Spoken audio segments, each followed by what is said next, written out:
Bienvenue à cette exploration linguistique. Une question revient souvent quand on parle du Maroc. La Darija, cette langue qu'on entend partout. D'où vient-elle exactement? C'est vrai. Est-ce que c'est de l'arabe, de l'amazigh, juste un dialecte, comme on dit parfois, ou bien une vraie langue? Il y a pas mal d'avis là-dessus. Aujourd'hui, on va essayer de démêler un peu tout ça. On se penche sur la Darija marocaine pour comprendre ses origines, sa structure et sa place un peu spéciale. Oui, Et pour ça, on va s'appuyer sur différentes analyses linguistiques, en particulier les travaux très éclairants du chercheur Abdellah El Aloui sur la question. tout à fait.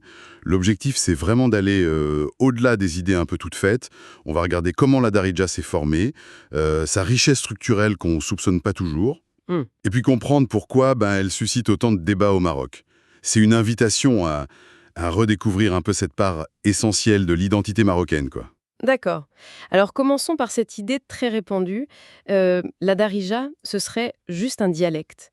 Souvent derrière ce mot, il y a l'idée que c'est moins structuré, moins noble peut-être, qu'une langue comme l'arabe classique ou le français.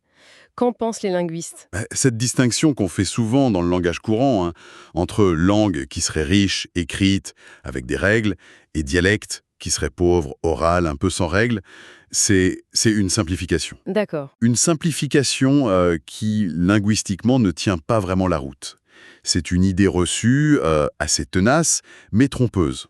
En linguistique, la vision est différente. En fait, toutes les grandes langues standardisées qu'on connaît, le français, l'italien, l'espagnol, eh bien, à l'origine, c'était des dialectes. Ah oui? Des dialectes régionaux, du latin par exemple, et inversement, n'importe quel système linguistique qui est parlé nativement par une communauté, comme la Darija, eh bien, il possède sa propre grammaire. Une grammaire complexe, cohérente. Même si elle n'est pas enseignée à l'école. Exactement, qu'elle soit enseignée ou pas. La Darija, par exemple, elle est loin d'être un système sans règles. Prenez la négation, c'est un bon exemple. Oui. Pour nier un verbe ou même un nom, un adjectif, quand il est en position prédicative, on utilise une structure très particulière. Ma-chi ou chi, qui vient encadrer le mot. D'accord. D'accord. Il a mangé, ça devient mamkelch, il n'a pas mangé. Huamizien, il est bien, devient huamamziench, il n'est pas bien.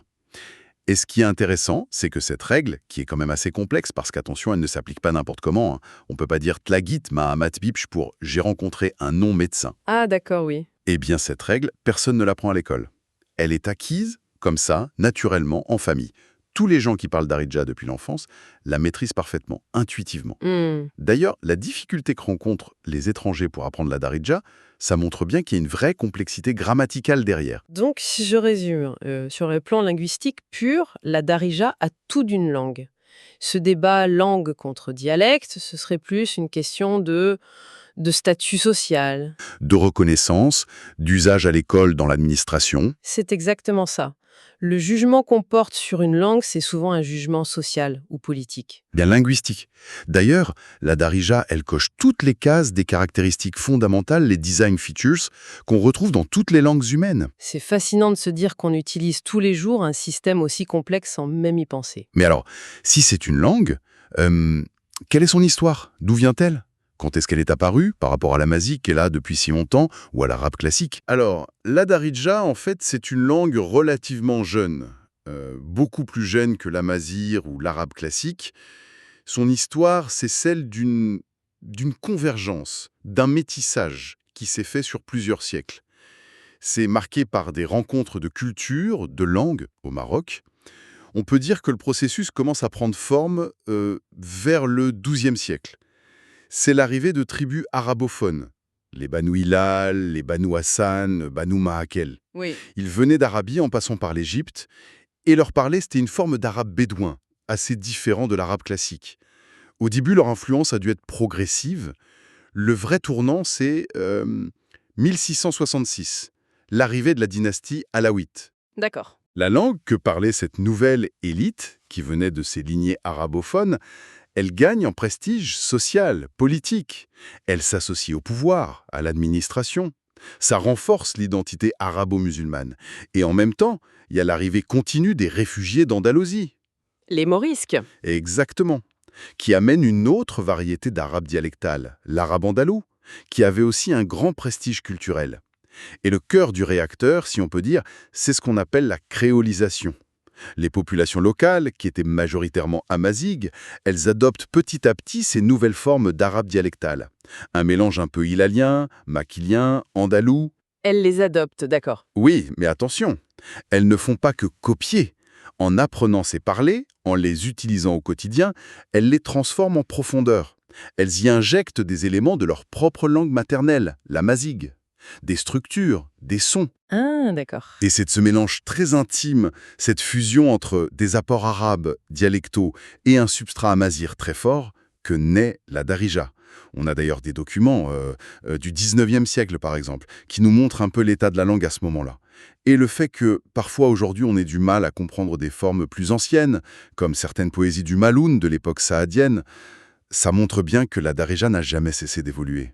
Donc, si je comprends bien l'histoire de la darija, ce n'est pas juste de l'arabe qui s'est déformé ou une branche directe de l'arabe classique, c'est plutôt l'émergence d'une langue nouvelle, une synthèse originale. Exactement. Née de la rencontre, de la fusion pendant des siècles, entre ces parlers arabes qui sont arrivés et la structure linguistique amazigh qui était déjà là. C'est une vision assez différente de l'idée reçue quand même.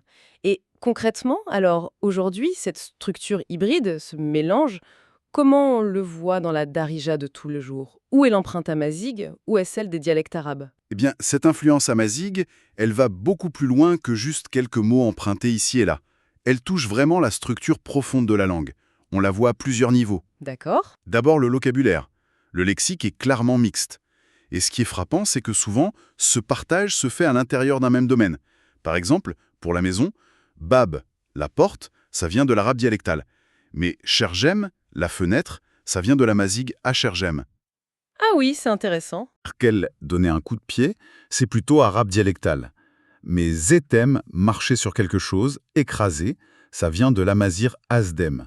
On retrouve ça pour plein de choses. Le corps, la cuisine, la nature. Ensuite, il y a les sons, la phonologie.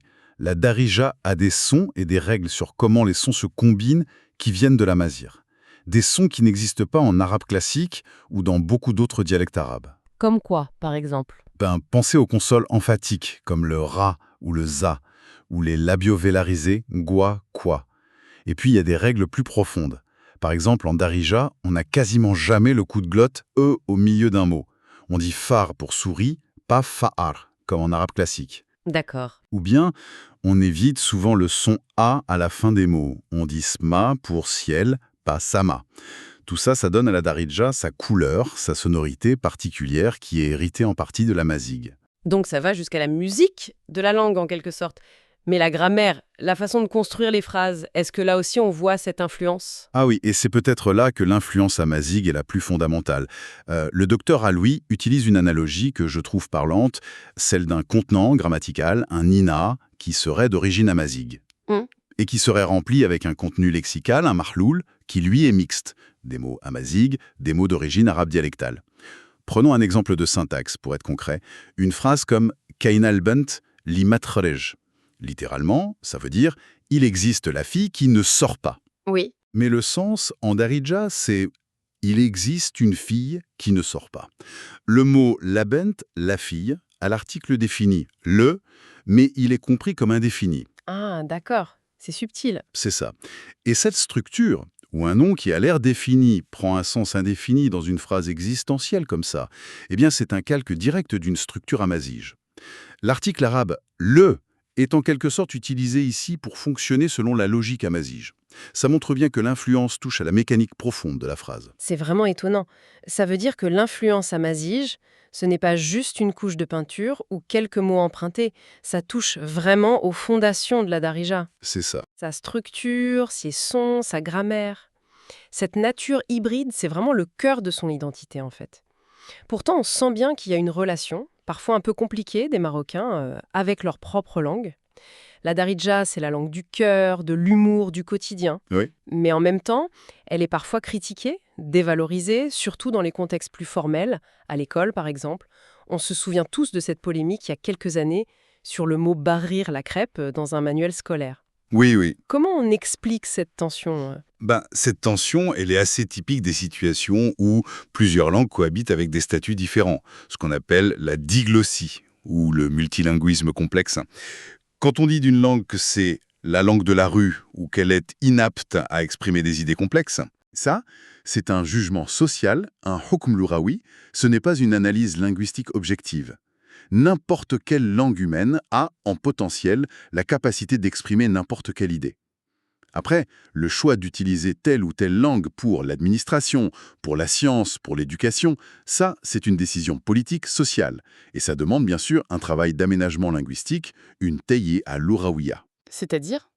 Développer du vocabulaire technique, standardiser l'écriture si besoin. C'est un processus normal par lequel toutes les langues qui sont devenues officielles sont passées. On l'a vu au Maroc récemment avec la mazir et le travail de l'IRCAM. Et il faut dire que la dalidja est tout sauf une langue figée. Elle est hyper vivante. Prenez le mot race, la tête. Oui. Il a développé un sens complètement nouveau, réflexif pour dire soi-même. Quand on dit « etharatimu alfia », ça veut dire « je me suis mis en danger », mais littéralement c'est « j'ai donné ma tête au feu ». Ah oui, c'est vrai. Elle continue aussi d'intégrer des mots. De l'arabe standard, via l'école, du français, bien sûr, frigidaire, portable, de l'espagnol, carta. On trouve même des traces plus anciennes du portugais, comme cousina, cuisine, ou stua, seau. Et l'idée d'une origine punique, parfois évoquée? Ça, par contre, scientifiquement, il n'y a pas de preuve sérieuse. C'est plutôt une sorte de mythe. Mais le débat sur le statut touche aussi beaucoup à l'éducation. Le fait que la langue que les enfants parlent à la maison, que ce soit la darija ou la mazi pour beaucoup, ne soit pas la langue principale d'enseignement dès le début de l'école. Alors que c'est ce que recommande l'UNESCO. Oui. Ça pose question. Certains chercheurs, comme le Dr Aloui justement, soulignent le risque d'un apprentissage qui deviendrait plus mécanique, basé sur la répétition, le talim al-jagwa, l'enseignement en chœur, plutôt que sur une vraie compréhension en profondeur. Surtout pour les matières abstraites, comme les maths. D'ailleurs, même la façon dont on pose la question de la langue dans les recensements peut avoir un impact. Demander quelle langue utilisez-vous le plus, plutôt que quelle est votre langue maternelle. Ça peut influencer les statistiques et peut-être masquer un peu la réalité de l'ancrage de la darija et de la mazi comme langue première pour une grande partie de la population. On voit bien que toutes ces questions, le statut, l'éducation, la perception de la darija, ça touche à des enjeux qui dépassent la linguistique pure. C'est l'identité, la cohésion sociale, même l'efficacité de l'école qui sont en jeu finalement. Bon, pour conclure un peu cette analyse, la darija marocaine nous apparaît vraiment comme une langue à part entière, avec une histoire riche, une structure fascinante, née de ce métissage profond où la mazig a joué un rôle structurel vraiment important. Tout à fait. C'est bien plus qu'un simple dialecte arabe.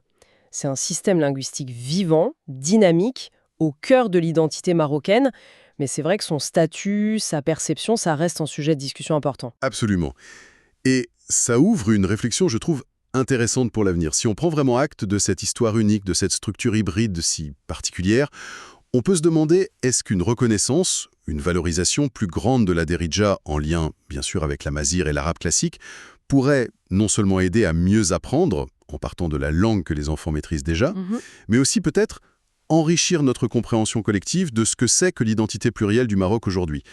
Qu'est-ce que l'histoire de la darija nous apprend au fond, sur la créativité culturelle qui peut naître de ces rencontres de langues. Voilà une perspective stimulante qui donne matière à réfléchir. Merci beaucoup d'avoir partagé cette analyse éclairante avec nous. Merci à vous. Et à tous ceux qui nous écoutent, continuez d'explorer la richesse incroyable des langues qui nous entourent et qui nous façonnent.